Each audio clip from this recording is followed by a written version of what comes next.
Hi అండి, అందరికీ నమస్తే. నేను మీ సునీల్ మద్దాల. ఏంటంటే తెలంగాణ ముఖ్యమంత్రి రేవంత్ రెడ్డి గారు కొన్ని మాటలైతే మాట్లాడారండి. ఏంటంటే జర్నలిస్టులు ఇప్పుడున్న ప్రస్తుత పరిస్థితి ఏంటి, టీవీ ఛానళ్ళు వాళ్ళ పరిస్థితి ఏంటి, ఎలా తయారైందంటే ఇది ఒక సంతలా తయారైంది అన్నట్టుగా ఒక రకంగా జర్నలిస్టుకు ఉండాల్సినటువంటి నియమ నిబంధనల గురించి, జర్నలిస్టులకు ఉండాల్సిన ఎథిక్స్ గురించి కొన్ని మాటలైతే మాట్లాడారు. ఆ మాట్లాడే మాటల కన్నా ముందు ఏదైతే జర్నలిస్ట్ సంక్షేమం నిమిత్తం కొన్ని మాటలైతే అసలు ఏ ముఖ్యమంత్రిగా ఉన్నప్పుడు ఏ ముఖ్యమంత్రి అయితే కనుక జర్నలిస్టులు బాగోగులు చూశారు, చంద్రబాబు నాయుడు గారు చూసారా, లేకపోతే జగన్మోహన్ రెడ్డి గారు చూసారా, లేకపోతే తెలంగాణ సీఎం రేవంత్ రెడ్డి చూసారా, లేకపోతే చనిపోయినటువంటి ఎవరైతే వైఎస్ఆర్ గారు ఉన్నారో ఆయన చూసారా అని కొన్ని మాటలైతే మాట్లాడడం జరిగింది. వాటిని మాట్లాడుకుందు ప్లీజ్ నాది రిక్వెస్ట్ ఉంది, ఖచ్చితంగా మీ బాధ్యత ప్రకారం ఒక లైక్ అయితే చేయండి. ఏ ముఖ్యమంత్రి ఏదైతే జర్నలిస్టులు ఉన్నారో జర్నలిస్టులకి సంబంధించినటువంటి బాగోగులు చూసినటువంటి ఏదైతే ఇళ్ల స్థలాలు కానీ ఇళ్ల పట్టాల పంపిణీ కానీ ఇలాంటి విషయాల్లో ఎక్కువగా ప్రాముఖ్యత వహించిన ముఖ్యమంత్రి ఎవరనేది మాట్లాడడం జరిగింది. ఇవి చెప్పే ముందు కాబట్టి మీరు ఖచ్చితంగా ఒక లైక్ అయితే చేయండి. అంతేకాదు వీడియో ఎండ వరకు అయితే చూడండి. మీ అమూల్యమైన అభిప్రాయాన్ని ఖచ్చితంగా కామెంట్ రూపంలో తెలియజేయండి. మర్చిపోద్దు, పక్కగా మన ఛానల్ని సబ్స్క్రైబ్ చేసుకోండి.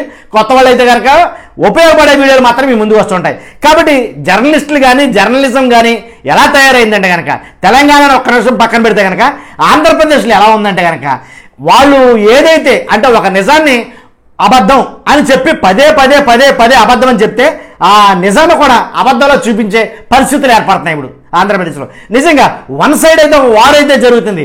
ఏమనంటే తమకు కావాల్సిన ప్రభుత్వాన్ని తీసుకురావడం కోసం ఎలాంటి ఎథిక్స్ లేకుండా భయంకరంగా ఎలా అంటే ఒక నిజాన్ని బూతులాగా చిత్రీకరించే కార్యక్రమం అయితే కనుక ఆంధ్రప్రదేశ్లో జరిగింది, జరగబోతుంది.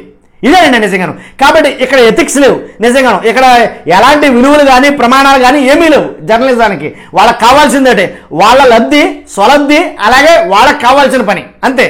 కాబట్టి అలా ఉండబట్టే ఇక్కడ పరిపాలన జరుగుతుంది అనేది చెప్పొచ్చు. కాబట్టి ఎవరైతే వాటిని తొక్కాలనుకుంటారో వాటిని కట్ చేయాలనుకుంటారో వాళ్ళ మీద తిరుగుబాటు అనేది ఏర్పడుతుంది.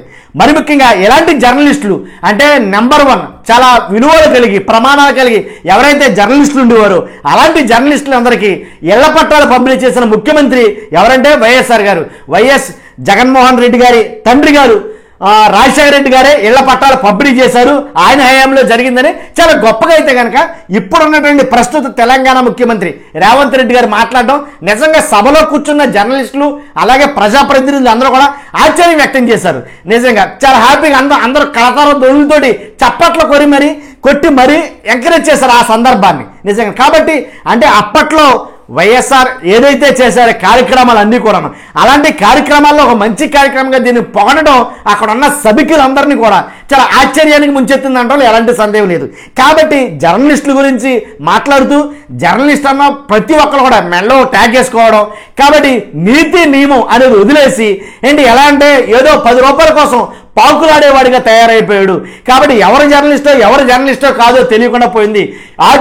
యూట్యూబ్ అని ఇలా మాట్లాడటం జరిగింది రేవంత్ రెడ్డి గారు. మొత్తం ఎలాగైతేనండి మొత్తం వ్యవస్థను అంతటి మీద జర్నలిజం వ్యవస్థను అంతటి మీద ఒక కుదిపారు ఆ ఉపన్యాసం ద్వారా. కొంతమందికి చొరకలంటించారు అని అయితే చెప్పాలి. ఆంధ్రప్రదేశ్ తీరు చూస్తే ఇంకా మరీ ఘోరమేగా. ఆంధ్రప్రదేశ్లో జర్నలిజం అనేది లేదు నన్ను అడిగితే కనుక. ఆంధ్రప్రదేశ్లో జర్నలిజం కానీ అలాగే సరైన పత్రికలు కానీ అలాగే సరైన ఛానల్స్ కానీ లేవు. కులాలకో ఛానల్, కులంకో పేపర్, కులంకో పత్రిక ఇలా తయారైంది. తమకు కావాలి అని అనుకుంటే కనుక ఏదైనా సరే నష్టమేక. కాబట్టి నిజాన్ని అబద్ధాన్ని నిజంగాను చూపించడంలో పిహెచ్డీలు చేశారు ఇక్కడ వాస్తవంగా. అంటే సందర్భం వచ్చింది కూడా చెప్తున్నాను. కాబట్టి మంచి నీతి నిజాయితీ వాళ్ళకి అనవసరం. వాళ్ళకి కావాల్సింది డబ్బు, వాళ్ళకి కావాల్సింది కులం, వాళ్ళకి కావాల్సింది వాళ్ళ వర్గం అంతే. అదే ఇక్కడ ఆంధ్రప్రదేశ్లో రాజ్యం వెళ్తుంది. దాంట్లో ఎలాంటి డౌట్ లేదు. నేను మాట్లాడిన మాటలు తప్పనిపిస్తే కనుక ఖచ్చితంగా మీ అమూల్యమైన అభిప్రాయం కామెంట్ రూపంలో తెలియజేయండి. నేనేమనుకోను. లేదు నేను మాట్లాడిన మాటలో వాస్తవం ఉందంటే కనుక నిజంగా అలాగే ఏడిసింది ఇక్కడ అని అనిపిస్తే కనుక ఖచ్చితంగా అదే విషయాన్ని మీ అభిప్రాయం తెలియజేయండి. చూస్తున్న మీరు అందరూ కూడా మర్చిపోద్దు, మీ బాధ్యత ఫస్ట్ అయితే కనుక ఒక లైక్ అయితే చేయండి, అలాగే సబ్స్క్రైబ్ చేయండి కొత్త వాళ్ళు అయితే కనుక. Thank you very much.